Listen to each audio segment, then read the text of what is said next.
sixth grade curriculum that I liked and didn't like for my sixth grader this year.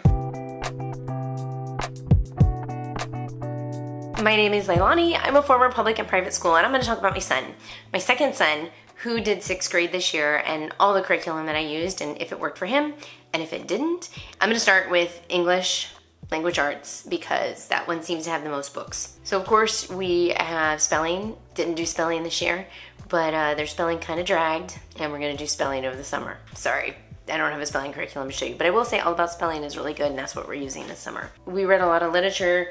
We also did the Not Consumed Ministries. We went through their missionary books. The one series of books that actually caught all of my kids' attention this year was the Lamplighter series. I'm going to do a video on that, but basically they are books that are written from the 1800s, early 1900s. They're biblically inspired books, and my kids love them.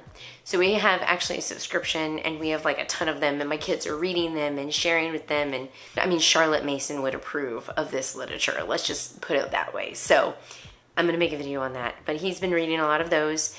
The series right here, The Secrets of Paradise Cove. Okay, this is by Mike Curtis, and I've actually spoken to his wife, bought all the books. He loves these books. He keeps telling his friends that you have to read it. So I'm going to stick a link to, it's biblically based, it's Christian inspired, all the things. I'm going to stick a link to these books down in the description box below. You should check them out. Literature comprehension, I will say that we do pull a lot from the Bible. They spend an hour a day with their father going through the Bible, and comprehension, lots of questions, lots of digging deep. So they get a lot of their comprehension from the Bible studies, but also through the other subjects that we do during the day, including writing, which is going to be IEW again, because I am a super duper IEW fan. We also use, now this is his brother's, but it's the same exact one that he uses, which is Fix-It Grammar. We did Robin Hood this year. I love Fix-It Grammar. It is a win-win all the way because it takes 15 minutes. It builds on itself. So the things that they learned in the beginning, they will continue to carry on and label as they go through till the very end. So it's great. Covers everything but diagramming. If you want diagramming, Well-Trained Mind is going to give that to you. But I am a huge fan of Fix-It Grammar, and they have done really well. We did some Iowa testing, and both of the boys and the girl too that used Fix-It Grammar did really, really well on their grammar portion on that standardized test. And actually, I believe, in my opinion, Iowa is actually one of the harder tests that you can take. So here we have Structure and Style, which is what we use for the boys. Although actually everybody we used. Actually, I'll talk about my oldest son in my other video about him, the 8th grader. But this is level B, and it is year 1. I have a whole video talking about structure and style. I have a whole playlist on IEW stuff. I'm gonna stick it right up there.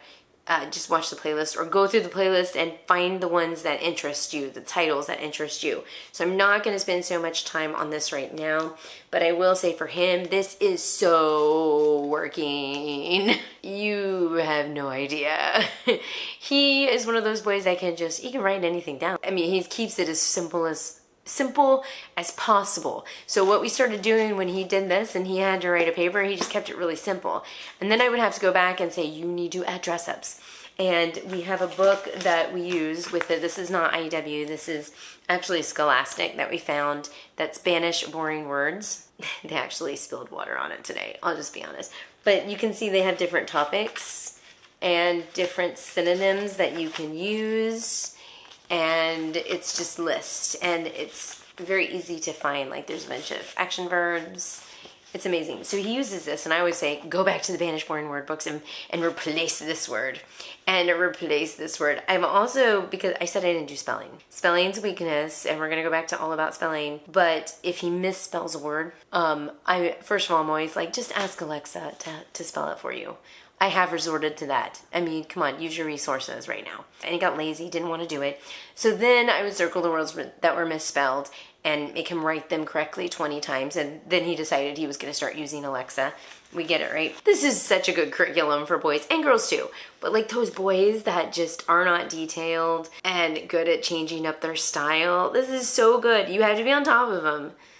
But it's so good for them. Like, it was like a win-win all the way. We are sticking with IAW for him. Okay, math. Let's talk math. So he's making this really good at math. To the point where, like, he doesn't even, when he does his math sheet, he doesn't write his answers out, or he doesn't do the problem. I have to constantly remind him of his problem because he does so much of it in his head.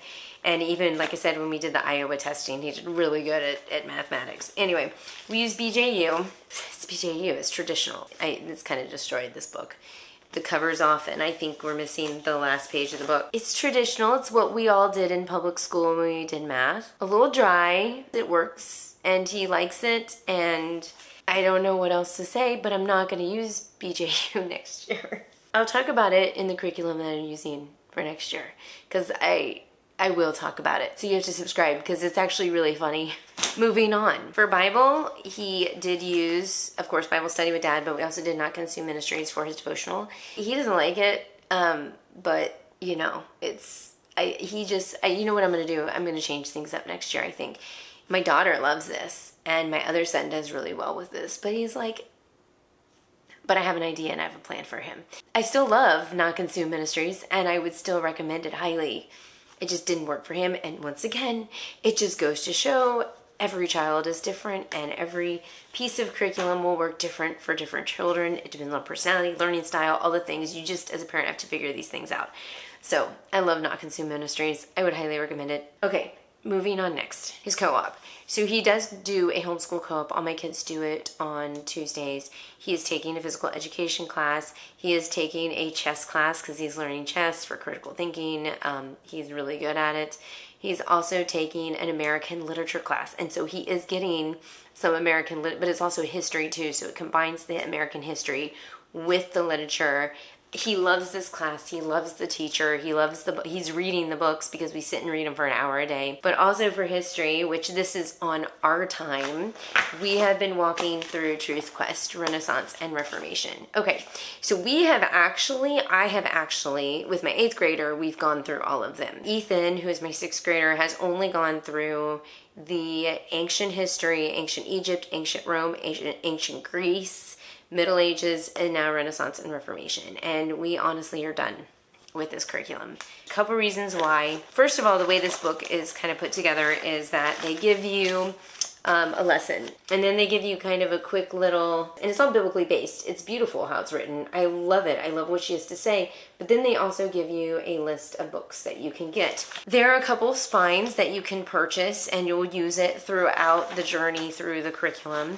But then there are some really good fiction books that you could also purchase or use as a novel study. And what's actually happened as we work through it, I have not been able to find all of the books that I've wanted. I've spent hours actually looking for books that are either out of print or not available at the library, or if they are in print, they're so rare that they're like $50. It could be partially my fault because I am using a Truth Quest. I believe this came out in 2005. I'm hoping they updated it. They probably did, so then if they did, just kind of ignore me. And also because I feel like there is such a huge gap in comprehension between my 8th grader and 4th grader. The whole one school classroom situation for us is not really working as well when it comes to history. They do have a bookbinder that they do put together that he has, and he's actually done a pretty good job with it. And it's very interactive. Interactive notebook is actually what you call it. There's some essays, short answers. Yeah, it's thorough, but to be honest, it takes a lot of work on my end and preparation on my end that at this point I'm just kind of I'm ready to move on. But I do love the fact that it's biblical based, and she has a lot of really good insight. I do love the fact that it makes you start looking at everything from a biblical perspective. And I laid that foundation with my kids with history. So now when they approach history, I'm hoping that they continue to look at it from a biblical perspective as they move on. So that's history. Moving on to science. The only science that my son did this year was chemistry. He did 2 things for chemistry. He did the Apologia book, Chemistry and Physics, but we didn't do the physics side of it. And then we did Elements of Faith. I do have a whole curriculum review, flip through, I should say, about Elements of Faith. Then I'll put that up here in the links. You can check it out if you're curious about it.